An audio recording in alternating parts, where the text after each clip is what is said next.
Hace algunos años, muchos políticos, economistas, investigadores y ambientalistas se han preocupado por el crecimiento explosivo que tuvo la población desde la década de los 50, ya que en tan solo 50 años, la población mundial se duplicó de 2,5 mil millones a más de 5 mil millones, provocando una preocupación generalizada. ¿Cómo haremos para vivir con tantas personas? ¿La comida, el medio ambiente y los recursos serán suficientes? A este fenómeno se le denominó sobrepoblación mundial.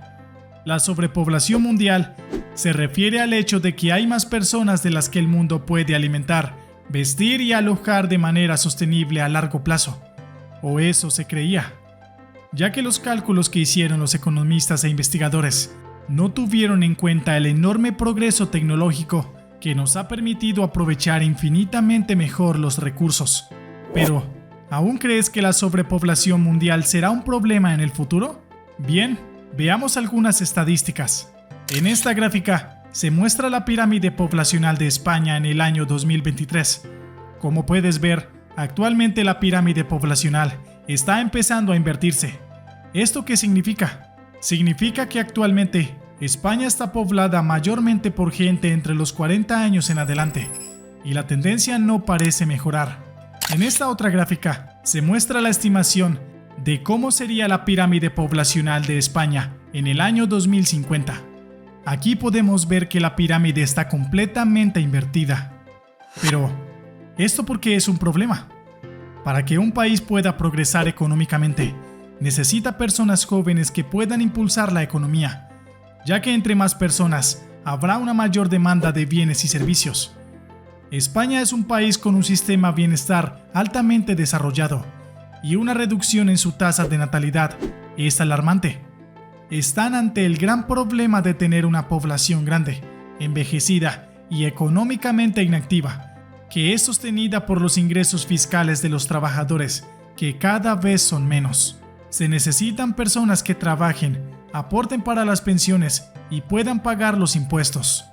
Con una población completamente envejecida, España está teniendo un colapso demográfico en este momento, que será catastrófico para las futuras generaciones. Este no es un fenómeno que esté ocurriendo solo en España.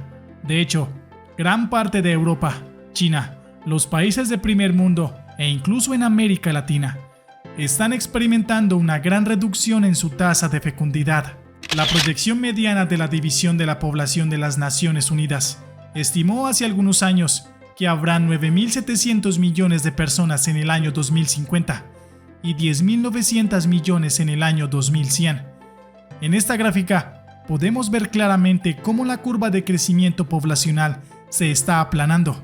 Este es el estimado que las Naciones Unidas sacó hace algunos años. Pero en el 2020 se publicó un estudio en The Lancet en el que las cosas parecen haber cambiado. Este nuevo estudio sugiere que es probable que la población mundial alcance su punto máximo en el año 2064, en alrededor de 9.700 millones de personas, y luego disminuya a alrededor de 8.800 millones para el 2100, o sea, alrededor de 2.000 millones de personas menos que las estimaciones anteriores. Ha habido un notable descenso global en el número de hijos que están teniendo las mujeres. Una reciente investigación concluyó que la caída de la tasa de fecundidad significa que casi la mitad de los países del mundo se enfrentan actualmente a un problema grave. En el futuro cercano, no habrá suficientes niños para mantener la población de sus países. Cabe recordar que la tasa de fecundidad es el número promedio de hijos que las mujeres tienen a lo largo de su vida, mientras que la tasa de natalidad se define como el número de nacimientos registrados por cada 1.000 habitantes en un tiempo determinado, normalmente un año. Para los investigadores, estos hallazgos son una gran sorpresa, una con profundas consecuencias para las sociedades con más abuelos que nietos. El estudio, publicado en la revista de medicina The Lancet, observó las tendencias en todos los países desde 1950 hasta 2017 y encontró que en América Latina, los países con las tasas más bajas son Cuba, Puerto Rico, Chile, Brasil y Costa Rica. La investigación destaca que en 1950 las mujeres tenían un promedio de 4,7 hijos, pero en 2017 la tasa de fecundidad se había reducido a la mitad, a 2,4 hijos por mujer. Este es un promedio que no habla detalles sobre la enorme variación de la tasa de fecundidad en los países, pero sirve para mostrar una tendencia claramente a la baja en cuanto a la tasa de fecundidad mundial. Por ejemplo, la tasa de fecundidad en Níger, África Occidental, es de 7,1. Sin embargo, en la isla mediterránea de Chipre, las mujeres tienen en promedio un solo hijo. Por otro lado, datos de Naciones Unidas sobre Nicaragua, República Dominicana, Chile, México, Colombia, Venezuela, Perú, Costa Rica, Argentina, El Salvador, Brasil y Uruguay, que suman el 85% de la población de la región, apuntan a tasas de fecundidad que oscilan entre los 1,7 y 2,5 nacimientos por mujer. Esto sigue estando muy lejos de las tasas de 6 hijos que tenían muchos de estos países durante la década de los años 60. Esto es preocupante, porque cuando la tasa de fecundidad de un país desciende por debajo de aproximadamente 2,1, la población eventualmente comenzará a reducirse, mucho más aún en los países que tienen una alta tasa de mortalidad infantil. Esto significa inevitablemente que la mitad de los países del mundo no tienen en la actualidad suficientes bebés para mantener sus poblaciones. Esto sorprendió enormemente a los investigadores, puesto que en el año 1950, que dio comienzo el estudio, no había ningún país en esta situación. Pero, ¿cuáles han sido las causas de las enormes bajas en las tasas de fecundidad en todo el mundo?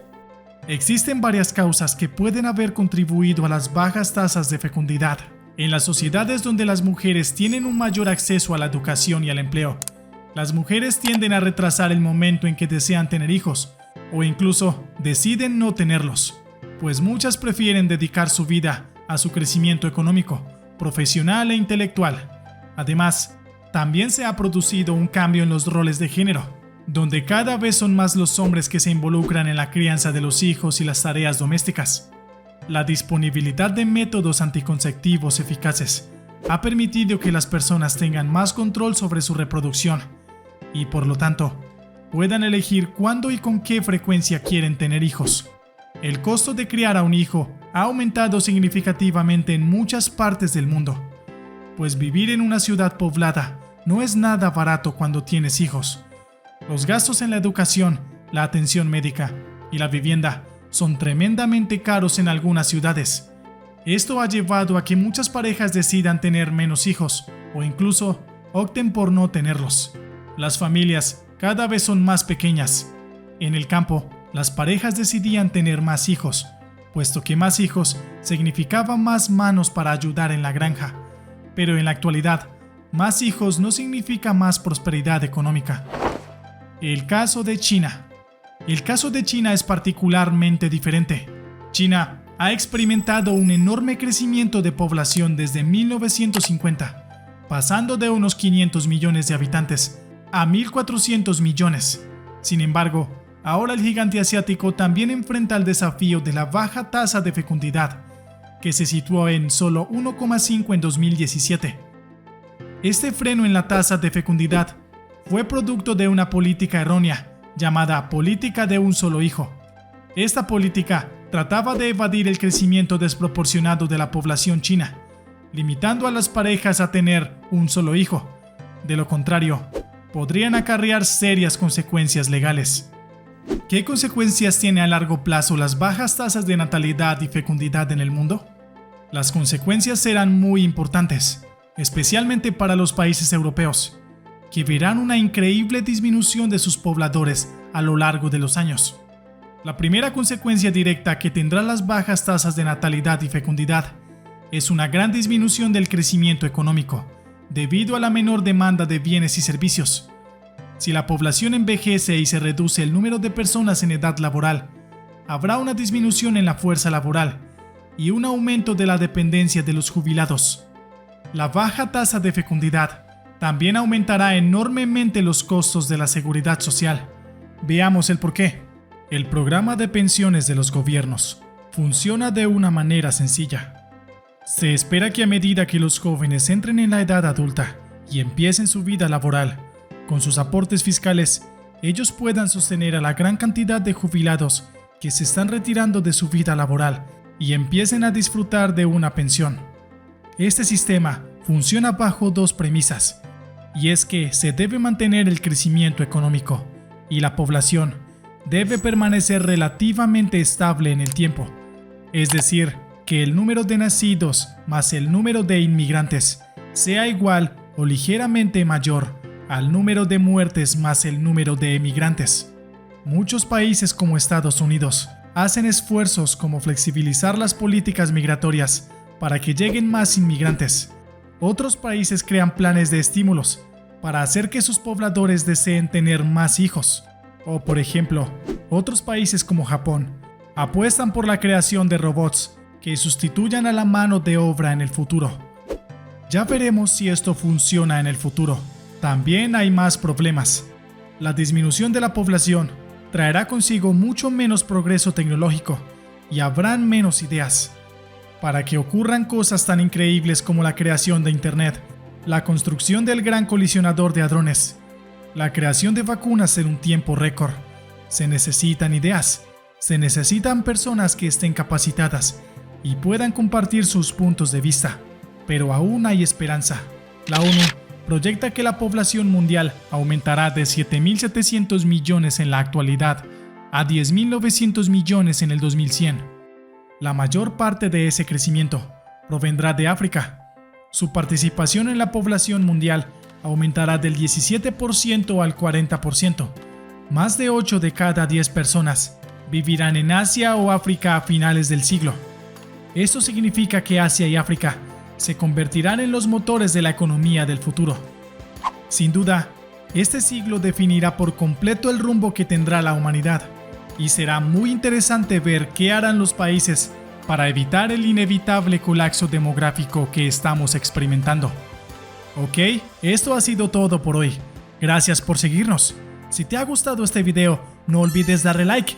Si te interesan las curiosidades del mundo y de la vida, entonces suscríbete a nuestro canal. Nos vemos en un próximo video.